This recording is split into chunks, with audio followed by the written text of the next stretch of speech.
This is the vlog for, I'm trying to remember now, I think it's December 8th, 2018. And Super Smash Bros. Ultimate came out yesterday. And I didn't talk about it because I sort of forgotten.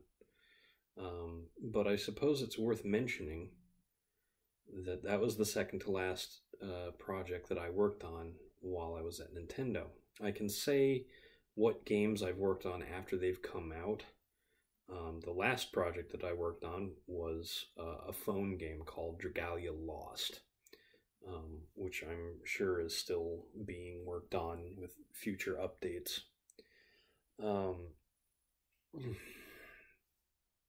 But the nature of NDAs and my contract are such that I'm safer not talking about, what I was doing generally on these projects. Certainly not specifics. They never liked us talking about bugs that we may have found, and especially bugs that made it into the final product. And while I'm not beholden to a contract anymore, I don't know what kind of legal responsibility I have to adhere to the NDA that I signed every year. I suppose within a year's time, once my contract would have been up anyway, I'm going to be safe to talk about anything that I did, but whatever. It's not like it's going to be terribly relevant at that point. And that's the purpose of these things. They last just long enough so that by the time somebody like me would want to say a whole bunch of interesting stuff, it's not actually interesting anymore. That's fine. I'm more interested in my own work now, the book I'm working on, the books I'm going to work on in the future, hopefully. But Smash Brothers,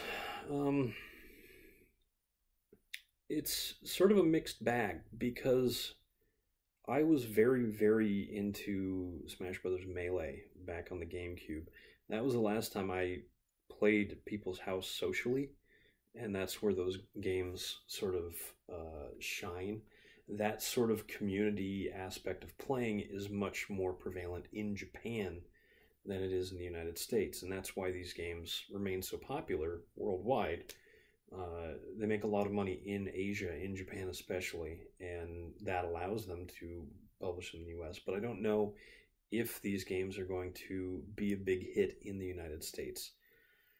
It's worth noting that there's a significant single-player component to Super Smash Bros. Ultimate, but it doesn't have the sort of storytelling aspect that the Subspace Emissary single-player mode had in Super Smash Bros. Brawl. Now, Brawl was much maligned by the hardcore crowd for taking away a whole bunch of things they liked in Super Smash Bros. Melee on the GameCube. And a lot of critics of that game see it as a bit of a gaffe on Nintendo's part. But at the same time, as I've said before, the vast majority of people who are into fighting games are not playing them competitively. They're playing them socially, and they're doing the single-player modes that are available to them, playing them for, 80 to 100 hours at most, and then putting them away and finding something else. That's just the way consumers consume, especially when it comes to video games. Occasionally you run into games like Warframe, Skyrim, World of Warcraft that have this longevity based on their complexity and repetition, tricks, loot grinding, leveling, all sorts of stuff. Fighting games don't generally have that. You beat an enemy and then you fight another enemy and your only reward is winning.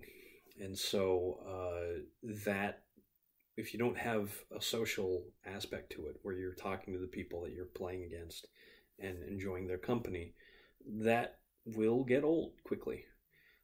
Playing online helps, but fighting games in particular suffer, as, again, I've talked about on this channel before, the sort of millisecond level of reflex sometimes required to perform moves, let alone react to your opponent, is lost due to bad internet connections. And especially if you're playing, like me, if you're playing Soul Calibur against somebody in Japan, that's not going to be a particularly smooth match in any case for either them or for me.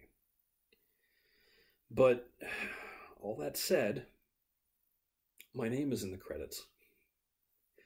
Um, I don't think Dragalia Lost has a credits page. In fact, I remember specifically that it did not. It has credits for the voice actors and the artists who contribute to the characters in the game, but not the developers or testers. So my name isn't in that game, but it is in Super Smash Bros. Ultimate.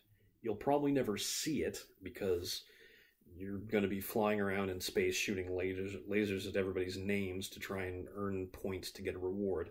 They've turned even the credits into its own minigame. But I guess I'm in there. Unless they took my name out because I was let go. I don't know exactly how that stuff works. Again, that is not of huge concern to me.